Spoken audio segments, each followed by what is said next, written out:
A zašto služi retrovizor?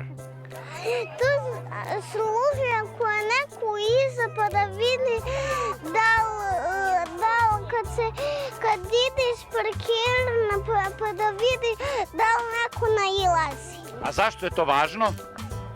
Da se ne sudari, a može da padne i posle da umre. Jel ti znaš šta sve ima automobil da bi mogao da se vozi? Ima volan?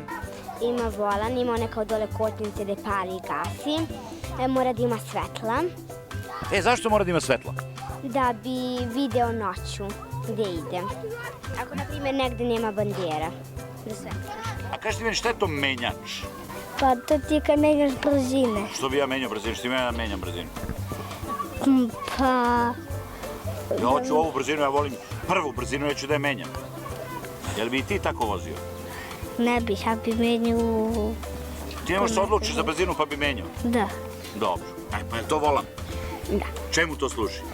Pa da kad neko vozi da skreće. Šta je to motor? Motor je vozilo koje ima dva točka napred i nazad kao bicikla. Dobro. Samo što nema ono sedište koje se podiže i spušta. Šta je to automobil? Automobil je prevozno sredstvo. Ali ima truba na automobilu? Sirena? Ima. A zašto služi? Da se kaže da ide zato što ne može više da čeka jedan vozač.